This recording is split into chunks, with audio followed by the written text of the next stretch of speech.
വടകര അല്ലേ? സുനിലേട്ടാ സ്വാഗതം. സുനിൽ ഭായ് നമസ്കാരം. രമേഷ് ജി നമസ്കാരം. ഒരു പ്രൊഫഷണൽ കലാകാരന്റെ രൂപഭാവങ്ങളൊക്കെ ഉണ്ടല്ലോ, ചെയ്യുന്നതെന്ന് തോന്നുന്നു. അതെ, സന്തോഷം. അതെ, ചെയ്യുന്നുണ്ട് അല്ലേ? ചെയ്യുന്നുണ്ട്. എന്തായാലും പെർഫോം ചെയ്തോളൂ ഗംഭീരമായിട്ട്. ഓൾ ദി ബെസ്റ്റ് ചേട്ടാ. Thank you. ഞാൻ എൻ്റെ വീടിൻ്റെ അടുത്തുള്ള ഒരു വാസുവേട്ടൻ്റെ കുടുംബം അവരെയാണെന്ന് പരിചയപ്പെടുത്താം. വാസുവേട്ടൻ എന്ന് പറഞ്ഞാൽ അവർക്ക് മരമില്ലില്ല ജോലി. എന്നേക്കാളും 1 വയസ്സ് ഇളയതാണ്. പക്ഷെ ഞാൻ വാസുവേട്ടൻ എന്നാണ് വിളിക്കല്. അതുപോലെ അദ്ദേഹത്തിൻ്റെ വയസ്സിന് താഴെയുള്ള പലരും വാസുവേട്ടാന്ന് വിളിക്കുന്നത് ഞാൻ കേട്ടിട്ടുണ്ട്. അതിൻ്റെ കാര്യം എന്ന് പറഞ്ഞാൽ ഒരുമാതിരി സൈസാണ് കൂട്ടും, ഭയങ്കര സൈസാണ്.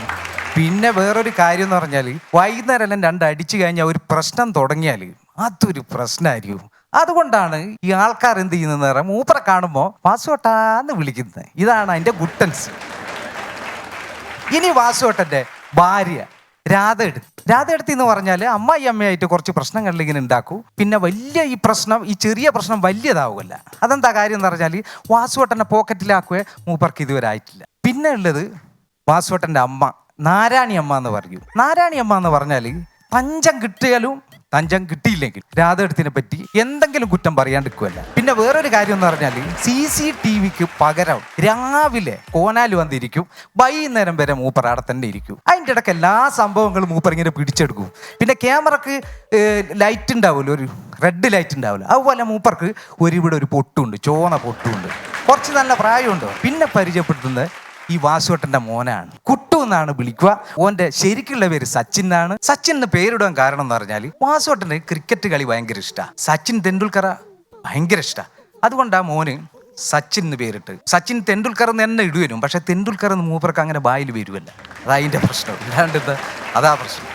അല്ല, ഇപ്പം ക്രിക്കറ്റ് കളിയെ പറ്റി പറഞ്ഞല്ലോ.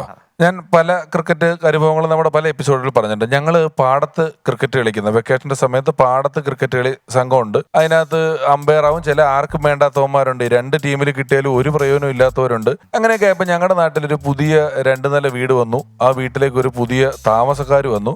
അപ്പം ഞങ്ങളൊക്കെ നിക്കറും സംഭവങ്ങളും ഇട്ട് മടൽ വെട്ടിയ ബാറ്റും ഒക്കെ ആയിട്ട് കളിക്കുന്ന ഒരു ടീമാണ്. 3 കപ്പക്കോലും സെറ്റപ്പൊക്കെ വെച്ച് കളിക്കുന്നതാണ്. ഈ വീട്ടിലെ ചെറുക്കൻ ഞങ്ങളുമായിട്ട് ജസ്റ്റ് പരിചയപ്പെട്ടു.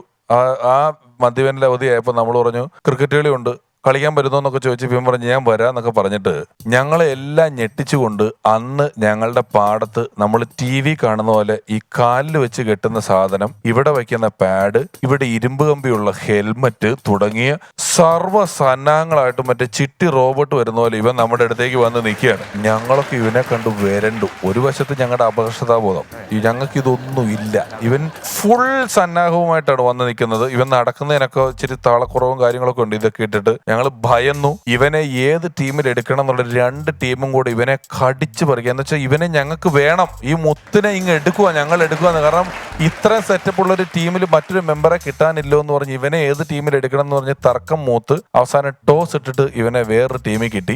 അവനെ കിട്ടാൻ വേണ്ടി ഒരു ടോസ് ആദ്യം, പിന്നെ ബാറ്റിംഗ് വേണ്ടിയുള്ള ടോസ് ഇട്ടപ്പം ഇവന് ഫീൽഡിംഗ് ആണ് കിട്ടിയത്. ഇവൻ നല്ലോണം ഒരു 15 ഓവർ അവിടെ നിന്ന് ഫീൽഡ് ചെയ്ത് വേർത്ത് അപ്പുറത്തെ ടീമുകാർ ഇവനെ ഫസ്റ്റ് തന്നെ ബാറ്റിങ്ങിന് ഇറക്കി. ഇവൻ വന്ന് നിന്ന് ഫസ്റ്റ് ബോളിൽ തന്നെ ഡക്കൗട്ടും ആയിട്ട് ഇത് ഇട്ടുകൊണ്ട് സൈഡിൽ പോയി ഇരിക്കുക. ഇവൻ ഇത് ഇട്ടുകൊണ്ടിരിക്കുമ്പോഴേ പാടമല്ലേ, എവിടുന്ന എന്താ വന്നെന്ന് പറയാൻ പറ്റത്തില്ല. സന്ധ്യ ആകുമ്പോൾ വീട്ടിലോട്ട് പോകാൻ നിന്നിട്ട് 1-2 പോത്തുകൾ ആ ഗ്രൗണ്ട് വഴി വന്നിട്ട് ഞങ്ങളെല്ലാം ജീവനും കൊണ്ട് ഓടിയപ്പം ഇവന് മാത്രം സ്പീഡ് കിട്ടുന്നില്ല. ഇതെല്ലാം കൂടി ഇട്ടിട്ട് ഇവന്റെ പുറകെ പോത്തും കണ്ടിട്ടില്ല ഇതുപോലൊരു ജീവിനെ. പോത്ത് ഓടിച്ച് ഇവനെ കുറേ ദൂരം എവിടെയെങ്കിലും. പിറ്റേ ദിവസം ഞങ്ങളോടൊപ്പം മര്യാദക്കുള്ള നിക്കർ ഇട്ട് വന്ന് കളിച്ചിട്ടാണ് അവൻ കളി പഠിച്ചത്. എൻ്റെ പ്രശ്നത്തിൽ ഇവരെല്ലാം പങ്കാളികളാണ്, ഈ പറഞ്ഞ ആൾക്കാരെല്ലാം. ഇനി നമുക്ക് പ്രശ്നം എന്താണെന്ന് നോക്കാം. പ്രശ്നം എന്ന് പറഞ്ഞാൽ വാസുവേട്ടൻ്റെ മോയെ ഈ കുട്ടു എന്ന് വിളിക്കുന്ന ചങ്ങായി ഓൻ്റെ കുറച്ച് ചങ്ങായികളെല്ലാം കൂട്ടിയിട്ട് ക്രിക്കറ്റ് കളി തുടങ്ങി. ഓൻ്റെ അടുത്ത മുറ്റത്ത് നിന്നാ ക്രിക്കറ്റ് കളി. കുറച്ച് ചങ്ങായികളെല്ലാം അപ്പുറമുള്ള വത്സേട്ടൻ്റെ മോൻ, രമേശ് ചേട്ടൻ്റെ മോൻ കളി തുടങ്ങി. ഇവർ കളിച്ച് എന്താ ചെയ്യാന്ന് പറഞ്ഞാൽ പന്ത് അടിച്ചാൽ ഈ ബോള് എൻ്റെ മുറ്റത്ത് വന്ന് വീഴുക. അവിടെ കുറച്ച് ചെടികളെല്ലാം നട്ടു വളർത്തിയിട്ടുണ്ട്. ഇവരപ്പാട് വന്ന് ഈ ചെടിയെല്ലാം അങ്ങപ്പാട് ചാവിട്ടി ആകെ പ്രശ്നമാക്കും.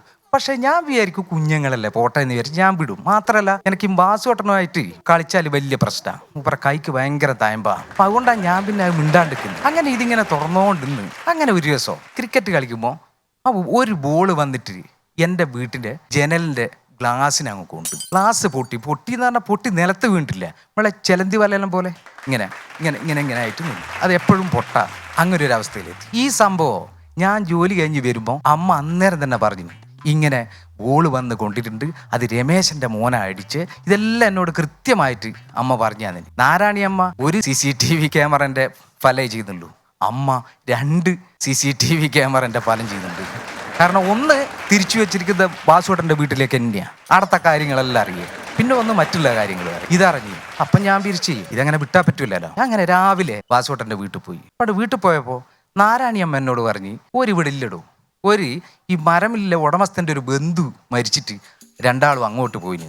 അപ്പം ഞാൻ വിചാരിച്ചു ഞാൻ വന്ന കാര്യമോ വെറുതെയാണെന്നുള്ള തരത്തിൽ ഇവർ മുറുക്കവും പെട്ടിൻ്റെ അട വെച്ചിട്ട് അതിൻ്റെ ഒരു വെത്തിലിങ്ങ് എടുത്ത്. അപ്പോഴൊക്കെ 2 കുറ്റം അങ്ങ് പറഞ്ഞു ഞാൻ ആര് നാരായണിയമ്മ രാധ എടുത്തിനെ കൊണ്ട്. അപ്പോൾ ഞാൻ വെത്തിലെടുത്ത് അയിമലിങ്ങനെ 100 തേച്ച്. ഇപ്പോൾ പുകയില കൂട്ടി അടക്ക കിട്ടിയില്ല, അവിടെ ഇങ്ങനെ വായിൽ വെച്ച് ചമച്ച്. ഇപ്പോൾ ഒരു സുഖമില്ല, ഒരു അടക്ക വേണമെന്നല്ല, അടക്കൻ്റെ കഷ്ണം വേണമെന്ന് വിചാരിച്ചു ഇങ്ങനെ തപ്പി നോക്കുമ്പോൾ ചെറിയൊരു കഷ്ണം അടക്ക കിട്ടി.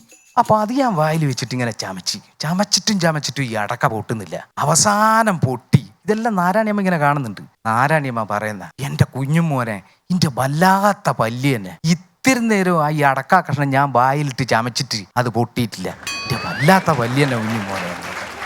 അത് കേട്ടായിരുന്നു അവിടെ നിന്ന് പോകുന്നത്. അങ്ങനെ ഇരിക്കുമ്പോൾ ഒരു ദിവസം ഈ ചെറിയ നമ്മുടെ കുട്ടു അതുവഴി നടന്നു പോകുമ്പോൾ ഞാൻ ചോദിച്ചു, എല്ലടോ ഇപ്പോൾ ക്രിക്കറ്റ് കളിയൊന്നും ഇല്ലായിരുന്നു. അപ്പോൾ അവിടെ ചെറിയവൻ പറയാ, അതിപ്പോൾ ഇടക്കിടക്ക് ഇങ്ങനെ മഴ പെയ്യുന്നില്ലേ, അതുകൊണ്ടാണ് കളിക്കാത്ത. ഈ ഇടക്കിടക്ക് മഴ പെയ്താൽ ഈ കളിക്കുന്നിടത്തില്ല ചളിയാവും. അപ്പം റണ്ണെടുക്കുക ഓടുവാൻ പോകുമ്പോൾ ഊരി വീണിട്ട് എൻ്റെ കയ്യാറ്റം ഒടിഞ്ഞിട്ടുണ്ടെങ്കിൽ അച്ഛൻ പറയൂ, അമ്മമ്മേൻ്റെ കയ്യും കൂടി ഒടിയട്ടെ, എന്നിട്ട് ഒപ്പന ആസ്പത്രിക്ക് കൊണ്ടുപോകാം. എങ്ങനെ? ഇത് കേട്ടപ്പോൾ എന്നോടങ്ങ് ചിരിച്ചു പോയി സത്യത്തിൽ. അപ്പോൾ എന്നോട് ഇവ ചോദിക്കുക, അല്ല നിങ്ങൾ എവിടെയാണ് പോയെന്ന് വെച്ച്. അപ്പം ഞാൻ പറഞ്ഞു, ഞാനിങ്ങനെ പിന്നെ ഒന്ന് കുളത്തിൽ നീന്തുവാൻ വേണ്ടി പോയതാന്ന് പറഞ്ഞു. അപ്പോൾ അതെന്തിനാ? അല്ല അതിങ്ങനെ വണ്ണം കുറച്ച് കുറയാനാ. അപ്പം ചെറിയവൻ പറയുന്ന, അങ്ങനെ നീന്തിയ വണ്ണം കുറയെങ്കിൽ തിമിംഗലത്തിന്റെ വണ്ണം എന്താ കുറയാത്തത്? പിന്നെയും കുറച്ച് കാലം ഇങ്ങനെ പോയി. പിന്നെ ഇവർ കളി തുടങ്ങി. എൻ്റെ വീട്ടിൻ്റെ ജനലിന് പിന്നെയും ബോള് കൊണ്ട് ഗ്ലാസ് പൊട്ടി. ഇനി ഒരു രക്ഷയില്ല.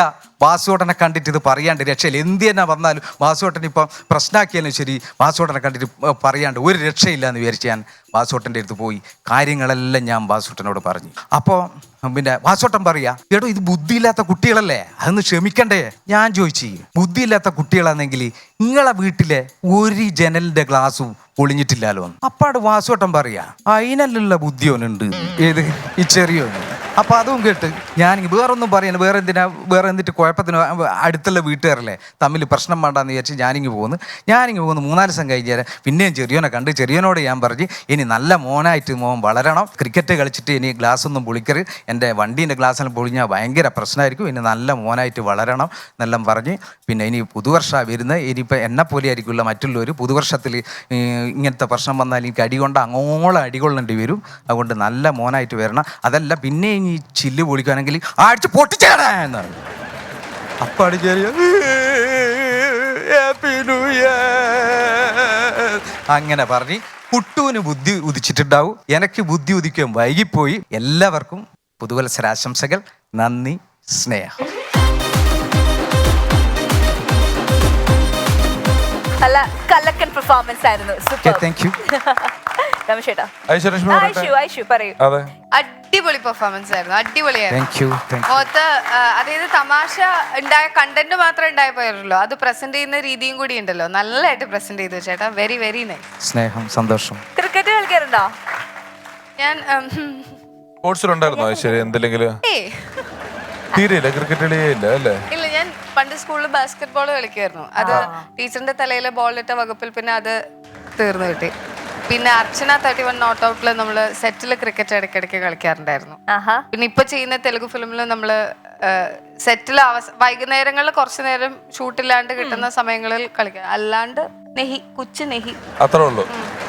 ഗംഭീര പെർഫോമൻസ് ആയിരുന്നു. ഒന്ന് നിങ്ങളുടെ ശൈലി, നമ്മൾ മധ്യ കേരളത്തിലോട്ടൊക്കെ വന്ന് പറയുമ്പോൾ നമുക്ക് പെട്ടെന്ന് കേൾക്കുമ്പോൾ തന്നെ ഒരു ഈണവും ഇമ്പവും ഒക്കെ ഉള്ള ശൈലിയാണ് നിങ്ങൾക്കുള്ളത്. നിങ്ങൾ പിന്നെ പറയുന്ന ഈ വാസുവേട്ടൻ എന്നൊക്കെ പറയുന്ന ആളെ നമുക്ക് പറയുമ്പോൾ ഏതോ ഒരു വാസുവേട്ടൻ നമ്മുടെ മനസ്സിൽ വരുന്നുണ്ട്. എന്തൊക്കെ ഒരു ചെറിയ പാട്ടോ പരിപാടികളോ എന്തെങ്കിലും ചെയ്യാൻ പറ്റുമോ? തീർച്ചയായിട്ടും. അത് വരട്ടെ. Bangy bangy bangy boom boom, bangy bangy bangy boom boom, bangy bangy bangy boom boom, bangy bangy bangy boom boom.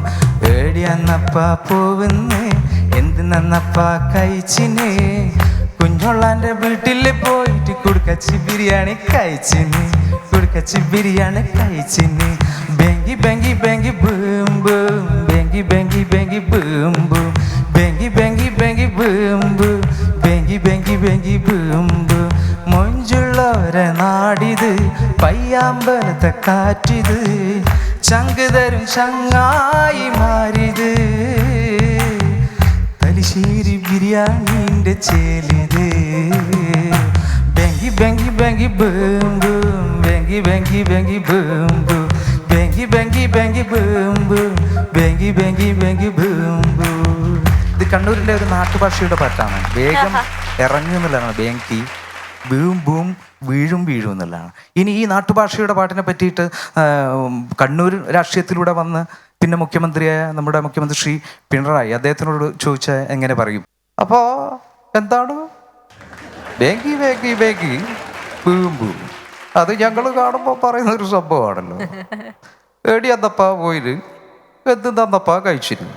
അത് ഞങ്ങൾ സ്വാഭാവികമായിട്ടും കാണുമ്പോൾ ചോദിക്കുന്ന ഒരു കാര്യമാണ്. കുഞ്ഞോളാൻ്റെ വീട്ടിൽ പോയിട്ട് കുടുക്കാച്ചി ബിരിയാണി കഴിച്ചിട്ട് എന്താണ് പറയുന്നത്? എന്താണ് ഈ കുടുക്കാച്ചി ബിരിയാണി? അത് താഴെ എഴുതിയിട്ട് അത് പാചകം ചെയ്ത കൂടി കാണിച്ചാൽ ഈ ഒരു പാട്ട് വളരെ നന്നാവും. മറ്റു കാര്യങ്ങളൊന്നുമില്ല. Super.